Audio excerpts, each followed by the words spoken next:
Alors dans cette vidéo, nous allons corriger l'exercice 4. Donc il y avait une faute de frappe dans la question 1. Vous voyez ici que c'était x3, x4. Enfin c'était assez évident puisqu'il n'y avait pas de u qui était défini préalablement. Et vous avez la représentation graphique qui est à droite. Alors pour vous donner une idée, si on doit résoudre n égale x sur ln de x et qu'on a la représentation graphique ici. Ça veut dire, ça c'est donc la fonction que j'avais notée g de x.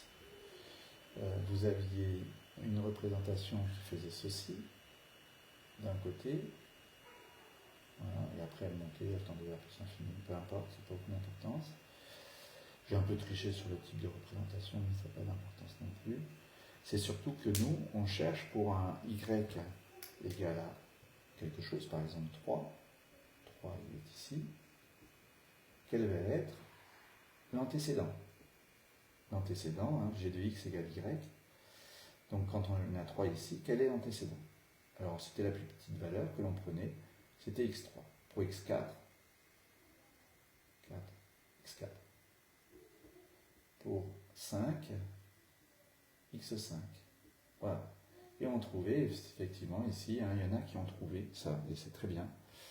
Donc il semble que xn soit décroissante, et elle converge vers la valeur qui était ici, c'est-à-dire et xn tendent vers 1. Voilà. Donc c'est ça que l'on observe graphiquement. Alors maintenant qu'on a réglé le problème de la représentation graphique et de la conjecture, hein, décroissant et tendent vers 1, on va démontrer tout ça. Alors pour démontrer tout ça, on commence par l'étude de la fonction g de x. Donc c'est u sur v, hein, g de x, c'est ceci. Donc c'est g', c'est u' v moins u v', dérivé de ln de x, 1 sur x, sur v carré. Ça nous fait 1, donc ça fait ln de x moins 1 sur ln de x au carré. On écrit or le ln de x au carré c'est positif sur l'ensemble de définition qui était r plus étoile privée de 1, puisque la valeur 1, ln de 1 ça fait 0, on ne pouvait pas diviser par 0. Donc ça c'est strictement positif.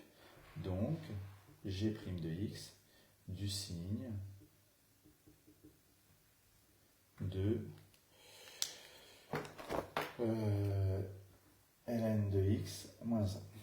Voilà, donc on n'a plus qu'à résoudre ln de x moins 1 positif, si et seulement si ln de x supérieur ou égal à 1, on passe à l'exponentielle, l'exponentielle de 1, c'est le nombre e.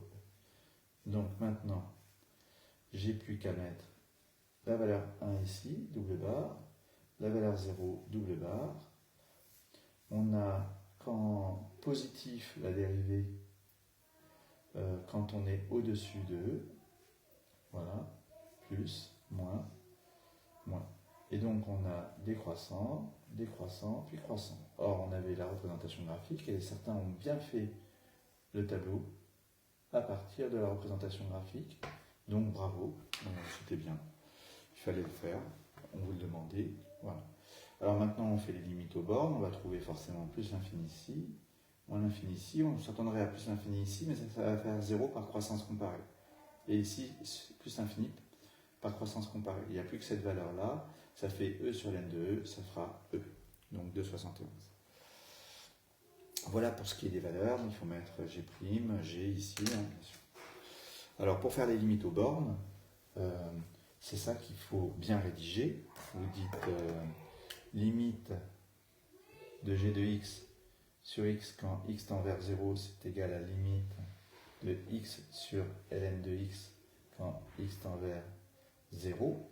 Alors c'est égal forcément à 0, car limite de ln de x sur x quand x tend vers 0, c'est plus l'infini. C'est le résultat du cours. Sinon, vous dites par croissance comparée. Ça marchera aussi par croissance comparée. Alors, limite de g de x, quand x tend vers plus l'infini, c'est limite de ceci. Et ça, pareil, par croissance comparée, c'est comme c'est une forme indéterminée, hein, c'est plus l'infini sur plus l'infini. Mais le polynôme, enfin le monôme ici, tend beaucoup plus vite que le ln vers plus l'infini. Donc ça fait plus l'infini.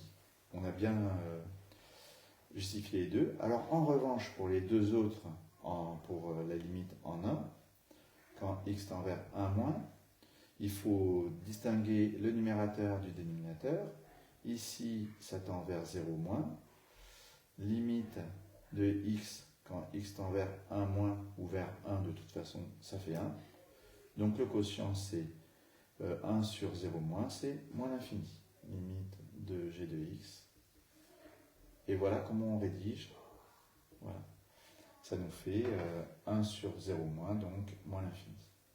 Et la limite du ln en 1 plus, de ln de x, c'est 0 plus. Hein. En 1, ça fait ln de 1, ça fait 0. Et quand je suis un peu au-dessus, hein, le ln, il est par là, donc il est au-dessus de 0. Donc 0 plus. Donc en 1 plus, je ne l'écris pas, mais c'est plus infini. Voilà comment on rédige. Hein. Alors, ceci étant réglé, hein, c'est une étude de fonction, ce n'était pas vraiment tout de suite des problèmes de suite. La suite, on a vu qu'elle tendait a priori intuitivement vers 1 en décroissant, montrer que xn est borné. Alors ici, à partir du tableau de variation, on va se contenter de la partie qui est entre 1 et e. Voilà. 0, moins, voilà, e. Donc plus l'infini. Donc n égale g de x. D'après le tableau de variation, admet une unique solution sur 1e si n supérieur ou égal à la valeur 3 qui est compris entre e et plus infini. Voilà, donc on admet une unique solution x que l'on note xn. Donc, quel que soit n appartenant à un grand n, on a xn qui appartient à un e. Donc xn est borné.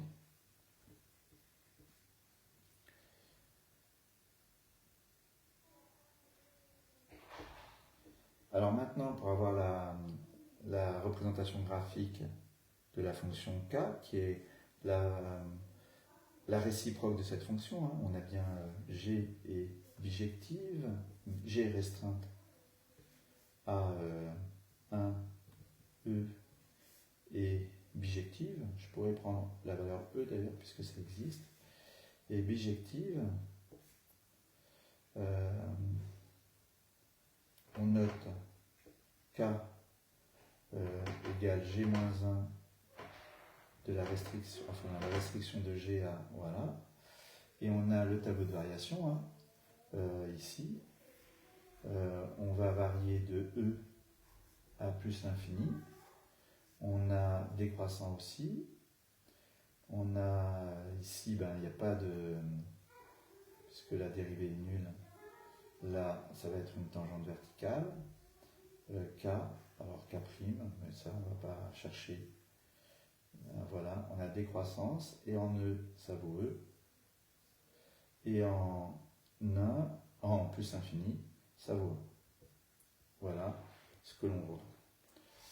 Or, xn, ben c'est l'antécédent.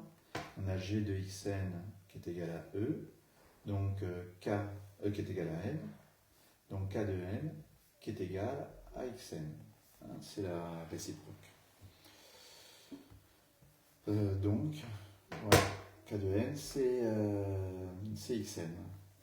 Limite de k de x quand x tend vers plus l'infini, c'est égal à 1, donc xn, donc xn tend vers 1. Voilà. Voilà comment on obtient la limite de xn. On nous demandait quoi de plus? Trouver un équivalent de... D'accord, bon, on n'y est pas encore. On peut aussi avoir des variations. Or, n inférieur ou égal à n plus 1. Donc ça implique que k de n supérieur ou égal à k de n plus 1. Or, ça c'est xn, et ça c'est xn plus 1. Donc xn est décroissante. Voilà, on a montré que xn était décroissante. Ensuite, trouver un équivalent de ln de xn. Justifier. Voilà. Donc il y a deux équivalents à trouver. Donc ln, on a xn sur ln de xn qui est égal à n, quel que soit n, appartenant à, enfin supérieur ou égal à 3. Antinaturel supérieur ou égal à 3. Voilà, c'est un abus de notation qu'on s'autorise à faire et qu'on ne vous reprochera pas. Hein. Et donc, on veut trouver un équivalent de ceci, donc il faut que la limite soit égale à 1. Donc ce que l'on fait, et xn, ça tend vers 1.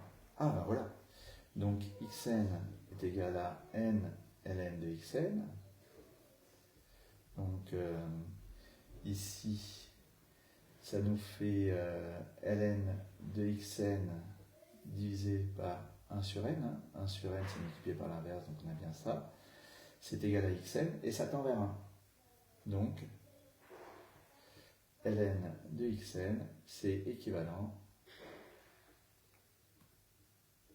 à 1 sur n. Donc ça, c'est la question 6. Voilà.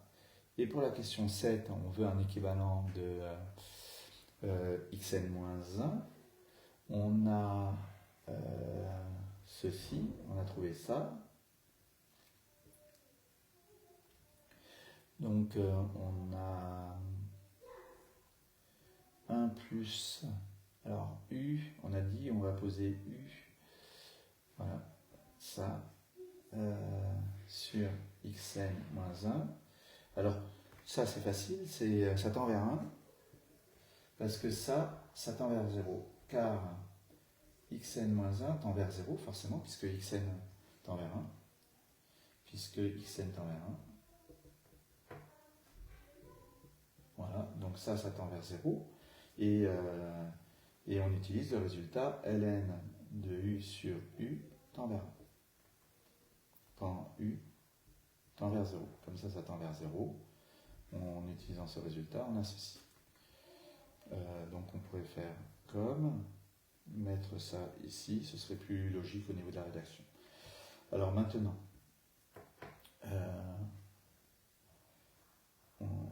on a montré que ce rapport tendait vers 1. Donc, xn moins 1, c'est équivalent à ln de 1 plus xn moins 1, qui est égal à ln de xn. Et ça, c'est équivalent à 1 sur n, d'après la question précédente. Donc par transitivité, équivalent à 1 sur n. Donc par transitivité de la relation d'équivalence, si ça c'est équivalent à ça et que ça c'est équivalent à 1 sur n, on a xn qui est équivalent à xn moins 1 qui est équivalent à 1 sur n. On a répondu à la question petit 7. Voilà. Comme c'est vraiment très mal écrit. Comme ceci. On a ceci parce que ça peut être vu comme u. Puisque xn tend vers 1, xn moins 1, ça tend vers 0. Voilà. Je l'ai mieux rédigé dans mon corrigé, hein, heureusement. Voilà pour l'exercice 4 qui était assez court. Hein, parce que là, j'ai tout